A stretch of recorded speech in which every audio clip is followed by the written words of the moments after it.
Praise the lord. యేసుక్రీస్తు దివ్యనామంలో ఉదయకాల సమయంలో మీ అందరికీ నా హృదయపూర్వక వందనాలు తెలియజేస్తున్నాను. అయ్యో, తలదించేటువంటి పరిస్థితి వచ్చేసిందే అని బాధతో, దిగులుతో, తెలుసో తెలియకో జరిగిన పొరపాట్లు బట్టి నీ జీవితంలో తలెత్తలేక బయటికి వెళ్ళలేని పరిస్థితిలో ఉన్నావా?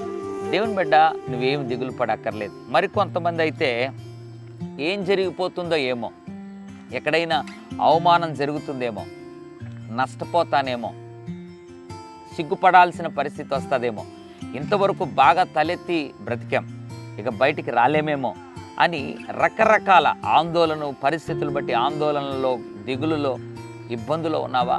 దేవుని ప్రియబిడ్డలారా, దేవుడి ఉదయకాల సమయంలో ఓ మంచి మాటను జ్ఞాపకం చేయాలని ఆశపడుతున్నాడు. రోమీయులకు రాసిన పత్రిక 9వ అధ్యాయం 33వ వచనం, ఆయన యందు విశ్వాసముంచువాడు సిగ్గుపరచబడడు. ఎంత అద్భుతమైన మాట. దేవుని యందు విశ్వాసం ఉంచితే అంట సిగ్గుపరచబడం. ఇంతవరకు ఒకవేళ విశ్వాసం ఉంచక సిగ్గుపరచబడి ఉంటే మర్చిపోయి ఇక మీదట విశ్వాసం ఉంచి ఎన్నడూ సిగ్గుపరచబడక తలెత్తుకునేవాడిగా ప్రభు చేతను నడిపించబడాలని ఒక తీర్మానం తీసుకోవాలి.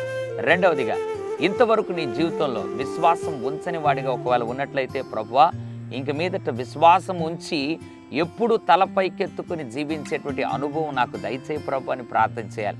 అందుకే వాక్యంలో రాయబడింది, ఆయన యందు విశ్వాసం ఉంచువాడు సిగ్గుపరచబడడు. నీ జీవితంలో ఏమైపోతుందో ఏమో, ఏ బాధ వస్తుందో, ఏ కలవరం వస్తుందో, ఏ ఇబ్బంది వస్తుందో అని రకరకాలుగా నువ్వు బాధపడకుండా దేవుని యందు సంపూర్ణంగా విశ్వాసం ఉంచు. ఎప్పుడు కూడా సిగ్గుపరచబడక దేవుడు నీ బంధువుల మధ్యలో, స్నేహితుల మధ్యలో, కుటుంబస్తుల మధ్యలో, మిత్రులు, ఆప్తులు, తోబూటుల మధ్యలో, నీ పరిచర్యలో సిగ్గుపరచబడక దేవుడు నీ తలపైకెత్తి నిన్ను నడిపిస్తాడు. నువ్వు చేయాల్సింది ఒకటి, విశ్వాసం ఉంచాలి. ప్రభు తన కార్యాన్ని జరిగించి సిగ్గుపరచబడనీయక నడిపిస్తాడు. పరిశుద్ధుడా తండ్రి, నీకు వందనాలు, స్తుతులు, స్తోత్రాలు.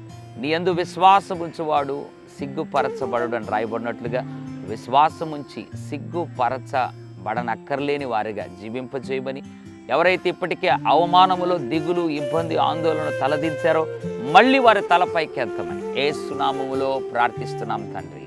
ఆమేన్. God bless you.